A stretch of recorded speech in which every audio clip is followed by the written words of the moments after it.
মাহফিলদের কোনো প্রয়োজন নাই, হাজার হাজার টাকা খরচ করে এখানে মাহফিল করার, এখানে আলোচনা করার। এই এক মসজিদ তাবলীগ বন্ধ হলে আল্লাহ তাআলা আমাদের জন্য হাজারো মসজিদ খুলে দিবেন, কারণ আমরা আল্লাহর কথা বলি, কারণ আমরা আল্লাহ রাসূলের কথা বলি।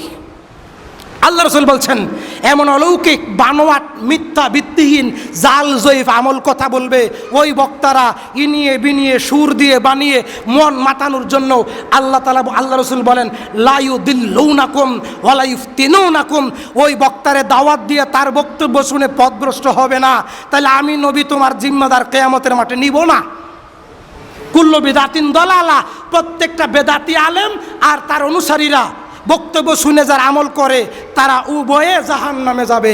আমার কথা না, সূরা আনআম 153 নম্বর আয়াত, ওই 163 নম্বর আয়াত 153 নম্বর আয়াত, এখানে 10টা কথা আছে সিরাতে মুস্তাকিমের, আপনারা সেখানে দেখে নেবেন। তাফসীর ইবনে কাসির আছে, দেখে নেবেন। যা বলেছি আল্লাহর কোরআন থেকে বলেছি, আল্লাহর নবীর হাদিস থেকে বলেছি। তাহলে আমি আপনাকে এই 9 মিনিট কথায় 3টা বিষয় শিখাইলাম। নাম্বার 1, খতিব খুতবা দিবে দলিল ভিত্তিক, খতিব খুতবা দিবে বিষয় ভিত্তিক, খতিব খুতবা দিবে আয়াত ভিত্তিক। এর বাইরে খতিব খুতবা দিলে মিম্বর থেকে নামিয়ে দিতে হবে। এটা হবে প্রত্যেকটা আহলে হাদিস মসজিদের বৈশিষ্ট্য, ঠিক না ঠিক? নেতার তোষামোদি করে এমন খতিব আহলে হাদিস মসজিদে স্থান পেতে পারে না। ঈদের দিনের একটা কথা বলি, দাউদপুর ইউনিয়নের বিএনপির যুব দলের সভাপতি, তার নাম রাজীব ভাই, তিনি আমার ঈদের খুতবায় রানিং বাধা দিছে। এই যে 3 দিন আগে ঈদের দিন বলছে, আপনি এই খুতবা কেন দিলেন? বলছি 5 ওয়াক্ত নামাজ ফরজ, 3 ওয়াক্ত পড়লেন তো 3 ওয়াক্ত মুমিন, 2 ওয়াক্ত পড়লেন না তো আপনি 2 ওয়াক্ত কাফের।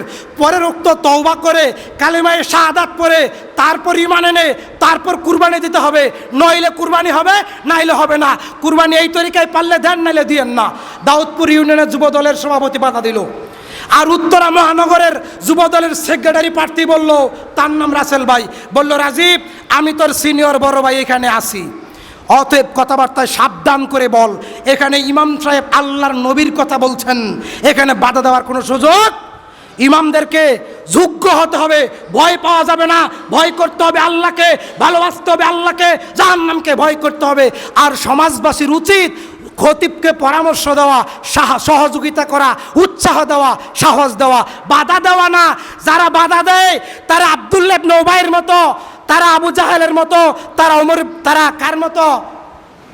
এরকম মুনাফিকদের মতো, তারা সামনে আসতে পারবে না। কাজে আমার খোলা কথা, যদি আপনারা চান তাহলে খিচুড়ির আয়োজন হবে, যদি না চান তাহলে খিচুড়ির আয়োজন হবে না। যদি চান আলোচনা হোক, তাহলে আমি আমার ব্যক্তিগতভাবে আমার বন্ধুদেরকে এনে আলোচনা করাই দিয়া, আমার পকেট থেকে টাকা দিয়া, আমার বাড়িতে খাওয়াই দিয়া কোরআনের আলোচনা হবে, হবে না? হবে না? আর যদি মনে করেন যে আমাদের এই তাবলীগ দরকার নাই, তাহলে আমার আলামিনের, মানিকের, আরো মঞ্চ, আরো যারা আছে সবার কারো কোনো দরকার নাই। আমরা সমালোচনার পাত্র হইতে আসি নাই, আমরা 2-4টা কথা আপনাকে শোনাইতে আসছি, এটা আমাদের দায়িত্ব বলে আমরা মনে করি, ঠিক না ঠিক? ঠিক না ঠিক? কাজেই যদি আপনারা চান যে আলোচনা শুনবেন, কোরআনের কথা শুনবেন, কোরআনের প্রসার হবে আর কোরআনের সুপারিশ লাভ করবেন কিয়ামতের দিন, তাহলে এই আলোচনা দরকার আছে না নাই? আছে না নাই? তাহলে আমরা আজকে ঘোষণা দিলাম, সমালোচনাকারীরা সমালোচনা করুক, আমরা কোরআনের দাওয়াত দিব ইনশাআল্লাহ। প্রত্যেক মাসের শেষ সপ্তাহ আপনারা পরামর্শ করে আমাদেরকে জানাই দিবেন। আমরা যোগ্য ইমাম সাহেব আছে, যোগ্য কমিটি আছে, জ্ঞানী গুণী বুদ্ধিজীবী সমাজবাসী আছে, পরামর্শ কইরা ইনশাআল্লাহ জানাই দিলে আমরা ব্যবস্থা করব। মনে রাখবেন, এটা রাজনৈতিক মঞ্চ না যে নেতাদের নাম দিতেই হবে বাধ্যতামূলক। 1 সেকেন্ডে বলে দেই, নমরুদ 300 বছর জুতার বাড়ি খাইতে খাইতে দুনিয়া থেকে গেছে। ফেরাউন পানিতে চুবা খাইতে খাইতে দুনিয়াতে গেছে। আবুল আহাব মরার সময় তার কোনো ক্ষমতা, তার সম্পদ কাজে আসে নাই। শেখ হাসিনা মুরতাদ সরকার, তিনি 2 মিনিট ভাষণ দিবে, এই সুযোগ আল্লাহ তারে দেয় নাই, ঠিক না বেটে? কাজে আপনার মতো নেতা আমরা দেখেছি, আমরা ইতিহাস পড়াশোনা করেছি, আমরা ইতিহাস লিখেছি, লিখবো ইনশাআল্লাহ। আপনার মতো নেতা, আপনার মতো অযোগ্য লোক নাম থাকতেই হবে, পরামর্শ করতেই হবে, অসম্ভব প্রয়োজনে প্রোগ্রাম বাতিল হবে, কিন্তু আমরা কারো সাথে আপোষ করব না ইনশাআল্লাহ। কারণ আমরা আহলে হাদিস, আমরা কি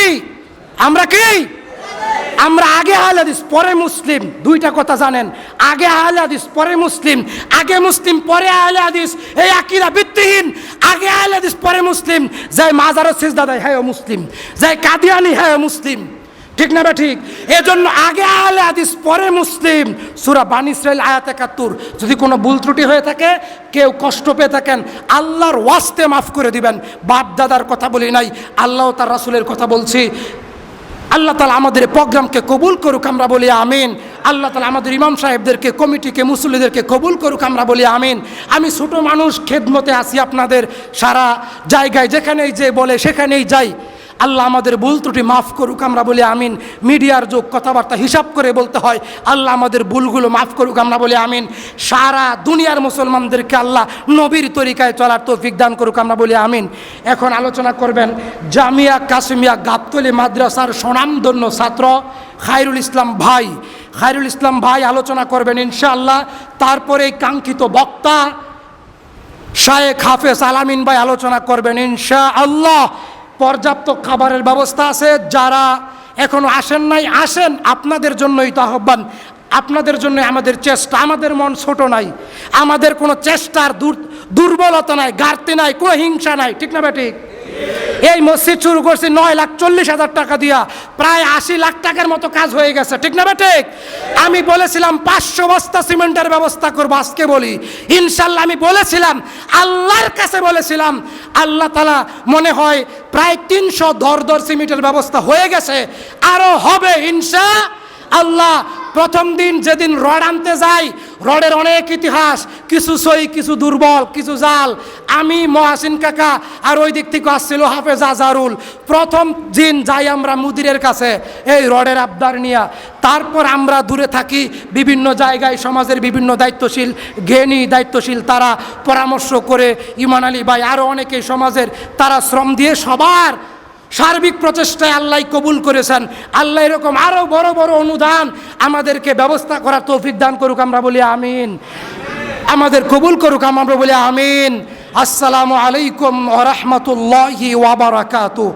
এখন আলোচনা করবেন শায়েখ খায়রুল ইসলাম ভাই।